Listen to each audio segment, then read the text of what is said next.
আসসালামু আলাইকুম গাইস, কেমন আছেন সবাই? আশা করি সকলে খুবই ভালো আছেন। তো আপনাদের দোয়ায় আমিও ভালো আছি। তো অনেক লম্বা একটা সময় বিরতি নেওয়ার পর আপনাদের জন্য নিয়ে চলে আসলাম একটি সত্য ঘটনা অবলম্বনে নির্মিত একটি গল্প। গল্পটির নাম কালো জাদুর অভিশপ্ত বই। তো আশা করি গল্পটি আপনাদের হতাশ করবে না। তো আর কথা না বাড়িয়ে চলুন গল্পে যাওয়া যাক।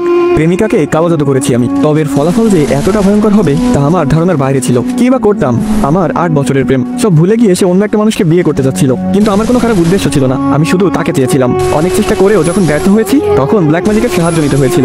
জানতে চান মূল ঘটনা? আজ থেকে প্রায় 2 মাস আগের কথা। হঠাৎ সে কলেজে আসা বন্ধ করে দিয়েছিল। আমি প্রথম দিন এটি তেমন আমলে না নিলেও পরের দিন সন্দেহ হয়। ফোন বন্ধ, কলেজেও আসে না। বাধ্য হয়ে তার বান্ধবীকে জিজ্ঞেস করেছি। নিপার বান্ধবী আমাকে জানায় নিপা পরশু সন্ধ্যায় দেশের বাড়ি চলে গেছে। আমি রীতিমতো অবাক হলাম। আমাদের মাঝে কোনো ঝগড়াও হয়নি। এভাবে না জানিয়ে সে কিভাবে গেল? আবার ভাবলাম হয়তো ফ্যামিলিগত কোনো সমস্যা হয়েছে, কিন্তু একটা কল তো করতে পারতো। নিজেকে শান্ত অশান্ত করার মাঝে সিদ্ধান্ত নিয়েছি ওদের বাড়ি যাব। স্কুল জীবনের প্রেম, আমার পাশের এলাকাতেই তাদের বাড়ি। আমি কলেজে ভর্তি হওয়ার জন্য ঢাকা এসেছি, জেনে নিপাও ঢাকা এসেছে। সব তো ঠিকঠাক ছিল, তবে নিপা এমন করার কারণ কি জানতে আমি সেদিন রাতে গ্রামে রওনা করি। হঠাৎ বাড়িতে আসায় আম্মা আব্বাও অবাক হয়। আমি কাউকে কিছু না বলে সকাল সকাল নিপাদের বাড়ি থেকে রওনা করেছি। নিজের এলাকা পেরিয়ে তাদের এলাকাতে যাই আর দেখতে পাই একটা বিয়ের গেট। আমার স্থানে যে কোনো ছেলে থাকলে এই অনুভূতিটা উপলব্ধি করতে পারতো। কতটা যন্ত্রণায় দিতে তা একটা ছেলের চেয়ে বেশি আর কেউ জানবে না। নিপার কোনো ভাই বোন নেই। এই বাড়িতে যদি কারো বিয়ে হয় তবে তা নিপার। আমি হতবাক হয়ে বাড়ির দিকে প্রবেশ করতে যাচ্ছিলাম, কিন্তু নিপার সাথে দেখা হয়ে গেল উঠানে। নিপা আমার হাতটা টেনে নিয়ে আসে বাড়ির বাইরে। আমি শুধু তাকে দেখছিলাম, আমাকে কিছু বলতেও দেয়নি। বাড়ির বাইরে এনে নিপা আমাকে মিষ্টি স্বরে বলতে থাকে, শুনো রফি, আমি তোমাকে না বলে চলে এসেছিলাম যাতে তুমি কোনো সমস্যা না করো।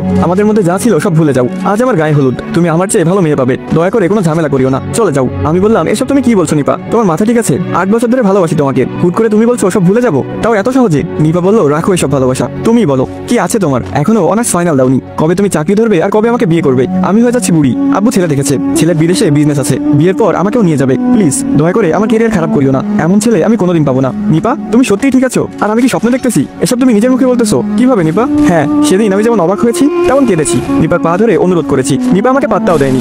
আমি বারবার নিপাকে বোঝাতে চেয়েছি, কিন্তু নিপা আমাকে তার ক্যারিয়ারের গল্প শুনিয়ে যাচ্ছিল। শেষে এসে রাগ দেখিয়ে আমার বুকে লাথি মারে, শুরু করে আমার উপর চিৎকার চেঁচামেচি। নিপার চিৎকারে ওর বাবা, চাচাতো ভাইরা সবাই দৌড়ে আসে। আমায় প্রচুর মারধর করে, কারো লাথি কারো ঘুষি। নাক মুখ ফেটে রক্তাক্ত হই। ক্ষত শরীর নিয়ে ফিরতে হয়েছে বাড়িতে। যদিও দেহের ক্ষতটার চেয়ে আমার অন্তরের ক্ষতটা বেশি যন্ত্রণা দিয়েছিল। আমি প্রায় পাগল হয়ে যাচ্ছিলাম। মানুষ কিভাবে মুহূর্তে তার রূপ বদলাতে পারে। গত 8 বছর মনে হয়েছিল এই মেয়ে সবার চেয়ে আলাদা। ওর মতো কেউ হয় না, সবাই ছেড়ে চলে যায়, কিন্তু নিপা যাবে না। নিপার মতো কেউ আমাকে কোনোদিন ভালোবাসতে পারবে না। সেই নিপা আজ আমার বুকে লাথি মেরে অন্যের বিছানায় যেতে প্রস্তুত। আমি কোনোভাবেই নিজেকে বোঝাতে পারছিলাম না ও কি সত্যি আমার সেই নিপা যাকে আমি এত বছর ভালোবেসে এসেছি। আমার এই হাল দেখে আমার গ্রামের এক বন্ধু আমাকে সাপোর্ট করেছে। সে আমাকে বুঝাই, কিন্তু আমি কিছুতেই নিজেকে শান্ত করতে পারিনি। ফাইনালি বন্ধু আমাকে কালো জাদুর ব্যাপারে বলে, এটি করলে নাকি নিপা ফিরে আসবে। কোনোভাবে নিপা এলে যদি আমি তাকে বিয়ে করে ফেলি তাহলে আর কোনো সমস্যা থাকবে না। ওই সময়টাতে আমার কাছে আর কোনো পথ ছিল না। তবে রায়হান আমাকে কোনো কবিরাজের কাছে নিয়ে যায়নি। আমার বন্ধু নিজেই কালো জাদু নিয়ে কাজ করতো। দুপুরে আমাকে সে তার বাড়ি নিয়ে যায়। ওর রুমে কিছু না থাকলেও খাটের নিচ থেকে একটা বক্স বের করে। সে বক্সে রয়েছে অসংখ্য কালো জাদুর জিনিসপত্র।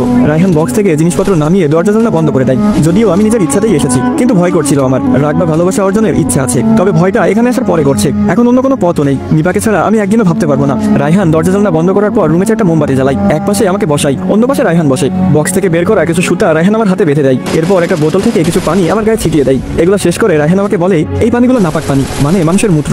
আর সুতোটা মৃত মানুষের হাড্ডিতে বেঁধে নাপাক করা হয়েছে। এখন আমরা যে জিনকে ডাকবো সেই জিন নাপাকিস্তান পছন্দ করে আর নাপাক মানুষকে সাহায্য করে। আমি এখন মন্ত্র উচ্চারণ করব, আমার সাথে তুইও সেই মন্ত্র উচ্চারণ করবি। যখন মোমবাতি নিভে যাবে তখন তুই আমার কাছে সাহায্য চাইবি। শুধুমাত্র একটা ইচ্ছা পূরণ করবে সে। এর বিনিময়ে যদি সে তোর কাছে কিছু চাই তুই সেটা দিতে রাজি হবি, আর যদি দিতে না চাস তাহলে তুই বলবি তুই তোর জাদু বন্ধ করতে চাস। এইটুকু বলে রায়হান একটা কিতাব হাতে নেয়। এরপর কিতাব থেকে কিছু মন্ত্র উচ্চারণ করে। মন্ত্রগুলো আরবিতে, সমস্যা হবে তাই উল্লেখ করছি না। সে একটা শব্দ বলে, সাথে সাথে আমিও সে শব্দ উচ্চারণ করি। এভাবে কিছু সময় পার করার পর আমার চোখের সামনেই মোমবাতি নিভে যায়। দরজা জ্বালানো বন্ধ থাকলেও বাহিরের আলো মোটামুটি রুমে ছিল। সেই আলোতে আমি রায়হানকে দেখতে পাচ্ছিলাম। রায়হান আমার দিকে তাকিয়ে গম্ভীর স্বরে বলে, বল তোর কোন ইচ্ছা পূরণ করবো? আমার কাছে এই ব্যাপারটা হাস্যকর মনে হলো। কোনোভাবে এসব ভুয়া না তো? রায়হান কি আমাকে বোকা বানাচ্ছে? সান্ত্বনা দেওয়ার জন্য এসব করছে? কিন্তু তবুও আমার ইচ্ছার কথা বলি, ভুয়া হোক বা সঠিক, কোর্টে যেহেতু এসেছি করেই ফেলি। আমি ভীত স্বরে রায়হানকে বললাম, আমার প্রেমিকা নিপার বিয়ে হয়ে যাচ্ছে। আমি চাই সে আমাকে বিয়ে করুক, আমার জন্য পাগল হয়ে যাক, আমার কাছে ছুটে আসুক। আমার আবদার শুনে রায়হান গম্ভীর স্বরে বলে, ঠিক আছে, কিন্তু এর বিনিময়ে আমাকে কারো জীবন দিতে হবে। কাকে হত্যা করে তুই তোর প্রেমিকাকে চাস? সত্যি বলতে তখন আমার কাছে এটা মিথ্যা মনে হচ্ছিল, কিন্তু পরিস্থিতি অনুযায়ী আমিও বললাম, ওর চাচাতো ভাইয়ের জীবন নিয়ে নিপাকে আমার কাছে ফিরিয়ে দিন।